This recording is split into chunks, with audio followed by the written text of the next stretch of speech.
I want to switch to a different, I would say go to the books. Let's go to the books. One of the books that I have in my library, and that's the Enzyme Factor, right? This is the book that I highly recommend everybody read. It's a small book, but I've read this book at least 7 times, and every time I read it, I get something new from it.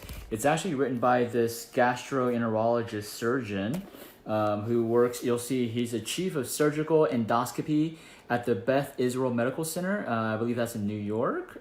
And he's a clinical professor of surgery at the Albert Einstein College of Medicine. He is Japanese, and he also practices in Japan half of the year too. So I just randomly flipped open to a book. There's so many nuggets in this book, but he talks about it's the enzyme factor, right? So the enzymes are the secret ingredient. Enzymes are the catalyst. For every single reaction, chemical cellular reaction to occur, there needs to be an enzyme. And so if we take it from a microscopic level to more of a whole organ function level, enzymes are what breaks down our food, right? And we need those. And I'm just going to read a bit of it, and then just to talk about it, he talks about, it all comes down to source enzymes. Although I have talked about enzymes as a single word, more than 5,000 types of enzymes are needed in order for people to conduct their life activities, right? Many types exist because each enzyme has only one function. We have 5,000 types, right? So for example, the digestive enzyme amylase, which is found in the saliva, will react only to starch, while pepsin, found in the stomach, found in gastric juice, reacts only to protein. So if you think about it in this way, one question presents itself, that is, no matter how much we supplement our body's enzymes with food and intestinal bacteria, how can we be sure we are consuming the right kind of enzyme, the type that is needed by our body at a given time? So this is the interesting fact that I wanted to share today. I know I'm just reading, okay? The fact is, even if you eat foods abundant in enzymes, those enzymes are not usually absorbed and used by the human body directly. Some enzymes, like the ones in the daikon radish and yams, work directly in digestive organs such as the mouth and stomach. But those are exceptions. Most enzymes are broken down by the process of digestion and absorbed through the intestine as peptides or amino acids. And you may wonder why here's a crucial point. Sorry, I was reading so much. You may wonder why these enzymes are important if you cannot absorb and utilize them directly. But that is not the point. The clinical data I have collected clearly show that people whose diets are abundant in enzymes also have a high level of body enzymes, right? That's the key.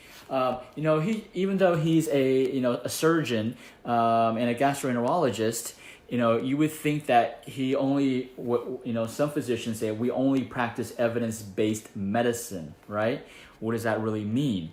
Well, this doctor, this surgeon, very famous internationally, he practices based on his clinical data.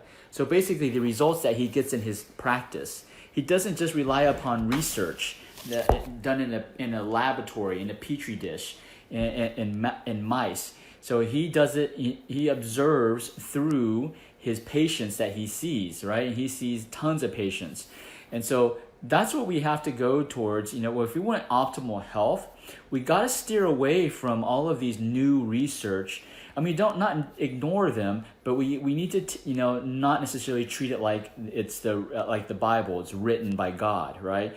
Because again, like I've said multiple times, research done in the labs can be manipulated for someone's gain or purpose, right? And so this book, he's sharing his clinical experience. He's not selling any enzymes, okay? He's not trying to say, okay, you need to do enzymes and you need to do my specific enzymes. He's not selling it. He's giving information that he learned from his clinical trial. And that's what we do in our clinic at Achieve Integrative Health. We're the #1 acupuncture and wellness clinic in Central Texas. And we base all of what we do in our clinic based on the results. 3,000-year-old of results, okay? Yes, it hasn't been approved by the FDA clinical double-blinded study, peer-reviewed study, maybe, I mean, there are some in China that have, but not here in the US yet.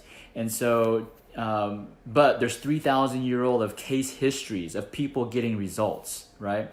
And same with this doctor, this physician, this surgeon, gastroenterologist surgeon. He based his on his clinical data in his clinic, not based on some scientific results. So enzymes, it's very important to eat foods with high in enzymes. And we're gonna take a few days, actually a few weeks to talk about this book. I mean, I could talk about this book for a year, guys. But we'll switch it up because some people might get bored with it.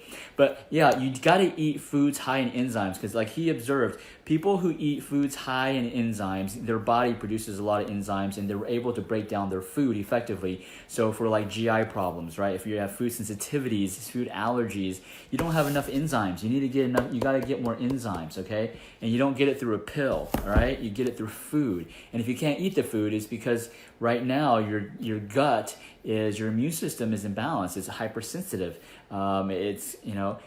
There's not a good balance of the beneficial bacterial flora and the harmful bacterial flora. So if you need help right now and you don't want to wait weeks for me to go over this information, give us a call.